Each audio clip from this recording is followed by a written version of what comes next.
Star plus के serial यह रिश्ता क्या कहलाता है कि आज के एपिसोड की शुरुआत होती है।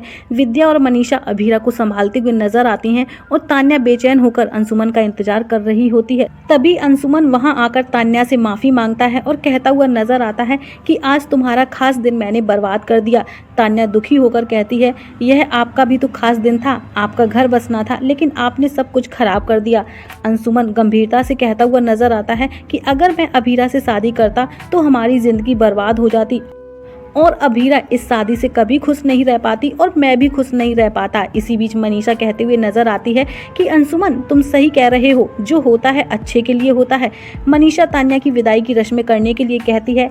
इसके बाद तान्या की विदाई हो रही होती है। विदाई के वक्त अंशुमन काफी इमोशनल हो जाता है। तभी तान्या इमोशनल होकर अंशुमन के गले लग जाती है। अंशुमन तान्या से कहता हुआ नजर आता है कि शादी के बाद ससुराल ही बेटी का घर होता है, लेकिन तुम्हारा असली घर हमेशा हमारा घर ही रहेगा। तान्या कहते हुए नजर आती है, आप कभी खुद को अकेला महसूस मत करना, मैं हमेशा आपके साथ हूँ। दोनों ही इमोशनल हो जाते हैं। अंशुमन क्रस से कहता हुआ नजर आता है कि मेरी बहन को हमेशा खुश रखना। जिस दिन भी तान्या की आंख से आंसू गिरा मैं उसे वापस ले आऊंगा। क्रस थोड़ा हैरान हो जाता है, परेशान हो जाता है, लेकिन तभी संजय थोड़ा भरोसा दिलाता है और कहता है कि वो तान्या को हमेशा खुश रखेंगे। इसके बाद तान्या की घर से विदाई कर दी जाती है। कमिंग एपिसोड में हमें देखने को मिलेगा कि अंशुमन दो लोगों को अपने साथ लेकर आता है और अभीरा के पास जाता है और कहता हुआ नजर आता है कि अभीरा, ये दोनों लोग पुक्की को ढूंढने में हमारी मदद करेंगे। जिसके बाद कावेरी और गीतांजलि के होश उड़ जाते हैं। दोनों ही काफी ज्यादा परेशान हो जाते हैं। अंशुमन अभीरा से कहता है कि मैं पूरे देश में पुक्की को ढूंढने वाला हूँ। हमारी टीम पूरे देश में 7 साल की बच्चियों में पुक्की को ढूंढेगी और अब हम पुक्की को जरूर ढूंढ लेंगे। तभी विद्या अंशुमन से माफी मांगती है और कहते हुए नजर आती है कि मुझे लगा था कि आप अरमान की जगह ले रहे हो, लेकिन आप तो बहुत अच्छे हो, आप एक नेक इंसान हो। भगवान करे कि आपकी सारी कोशिशें सफल हो और हमारी पुक्की मिल जाए। अंशुमन मुस्कुराता है और कहता है कि अगर आपका आशीर्वाद रहा तो पुक्की जरूर मिल जाएगी। जिसके बाद अंशुमन अभीरा से अनुरोध करता है अपना डीएनए सैंपल देने के लिए।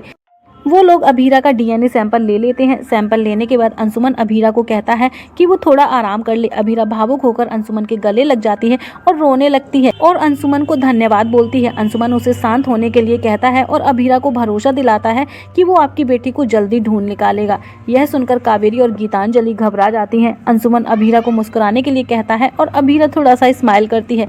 कावेरी और गीतांजलि वहाँ से चली जाती हैं। इसके बाद गीतांजलि को पता चलता है कि अरमान के सिर में चोट लगने की वजह से उसे हॉस्पिटल में एडमिट करना पड़ गया है। गीतांजलि तुरंत ही जाने का फैसला करती है और दादू से कहती है कि वह अरमान के फोन से किसी का भी कॉल ना उठाए। गीतांजलि सोचती है कि अगर अरमान को पता चल गया कि पुक्की की वजह से अभीरा की शादी नहीं हुई तो वह अभीरा को सारा सच बता देगा। अभीरा को उसकी बेटी और प्यार दोनों ही मिल जाएगा और मैं अकेले रह जाऊंगी। मेरा मुझसे सब कुछ छीन लिया जाएगा और ऐसा मैं कभी होने नहीं दूंगी। दूसरी तरफ मायरा अरमान का इंतजार करते करते सो जाती है।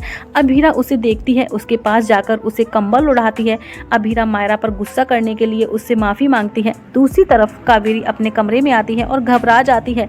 वह कहती है कि हमें अरमान को अभीरा से मायरा का सच बताने से रोकना नहीं चाहिए था, लेकिन अगर यह सच बाहर आ जाता है तो सबकी जिंदगी बर्बाद हो जाएगी।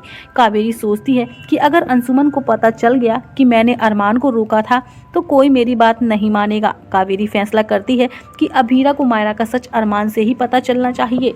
वह अरमान को बार बार कॉल करने की कोशिश करती है, लेकिन वह कॉल नहीं उठाता। कावेरी बहुत परेशान हो जाती है। वहीं गीतांजलि अरमान के पास जाती है और घबरा जाती है।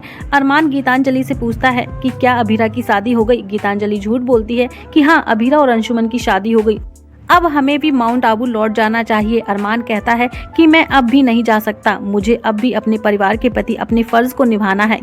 तभी गीतांजलि कहती है कि मैं अकेले मायरा को साथ ले जाऊंगी। गीतांजलि जाने लगती है, लेकिन वह देखती है कि अरमान बहुत दुखी हो गया है। तभी वह अरमान को सच बता देती है कि अभीरा की शादी नहीं हुई। यह सुनकर अरमान हैरान हो जाता है और गीतांजलि से पूछता है क्यों नहीं हुई। गीतांजलि बताती है कि अंशुमन ने शादी रोक दी और फैसला लिया है कि जब तक वह पुक्की को नहीं ढूंढ लेगा तब तक वह अभीरा से शादी नहीं करेगा। अरमान सोचता है कि मुझे अभीरा को अब सच बताना होगा, वरना वह पुक्की को ढूंढती रहेगी। और वह कभी आगे नहीं बढ़ पाएगी। तभी देखता है कि अभीरा का कॉल आ रहा होता है। वह फोन उठाने लगता है, तभी अचानक गिर जाता है। गीतांजलि घबरा जाती है, अरमान बेहोश हो जाता है। दूसरी तरफ अभीरा अरमान को कॉल कर रही होती है और परेशान होती है। वहीं डॉक्टर गीतांजलि को बोलते हुए नजर आते हैं कि अरमान की हालत खराब है और उसे स्पेशल केयर की जरूरत है। ये सुनकर गीतांजलि काफी परेशान हो जाती है। वहीं दूसरी तरफ सुबह सुबह तान्या नहाकर क्रिश को प्यार से देखती है और अपने बाल उसके चेहरे पर गिराकर उसे जगाने की कोशिश करती है। तभी क्रिश गुस्सा हो जाता है और तान्या पर भड़क उठता है और कहता हुआ नजर आता है कि क्या मेरा चैन से सोना तुम्हें खटक रहा है। तान्या कहती है कि आज हमारी शादी की पहली मॉर्निंग है, लेकिन क्रिस गुस्सा करता है और कहता है कि मेरी आंख में जलन हो रही है, तुमने अपने बालों में क्या लगाया है। जिसके बाद क्रिस वहां से गुस्सा होकर चला जाता है। वहीं दूसरी तरफ विद्या कहते हुए नजर आती है कि अरमान किसी का फोन नहीं उठा रहा है। यह जानकर अभीरा परेशान हो जाती है और इसी के साथ एपिसोड खत्म हो जाता है। अगले एपिसोड में हमें देखने को मिलेगा कि अभीरा कावेरी को बताती है कि अरमान को होश आ गया है। तभी अंशुमन वहां आता है और बोलता है कि हमें पूखी मिल गई। कावेरी फैसला करती है कि अब उसे ही अभीरा को मायरा का सच बताना होगा। वह सच्चाई बताने वाली होती है। इतने में ही एक छोटी सी बच्ची अभीरा को मम्मा कहकर पुकारती है। ये सुनकर अभीरा चौंक जाती है। फिलहाल तो दोस्तों कहानी काफी ज्यादा इंटरेस्टिंग होने वाली है। अभीरा के सामने आने वाला है पूखी का सच। अब ये देखना काफी ज्यादा इंटरेस्टिंग होगा, क्या अभीरा को मिल जाएगी उसकी पूखी, क्या अंशुमन अभीरा की पूखी को ढूंढ कर ले आया है, या फिर कावेरी बताएगी अभीरा को उसकी पूखी का सच। कमेंट सेक्शन में अपनी राय हमें जरूर दीजिएगा। पूखी का सच सामने आने के बाद क्या रहेगा अभीरा का रिएक्शन, क्या अरमान से वो करने लगेगी नफरत, ये देखना काफी ज्यादा इंटरेस्टिंग होगा। फिलहाल तो दोस्तों वीडियो पसंद आई हो तो लाइक कमेंट शेयर जरूर कीजिएगा। साथ ही यह रिश्ता क्या कहलाता है से जुड़ी हर एक लेटेस्ट अपडेट पाने के लिए हमारे चैनल थर्ड आई को जरूर सब्सक्राइब कर लीजिएगा। फिर मिलती हूँ गाइज आपसे नेक्स्ट वीडियो के साथ।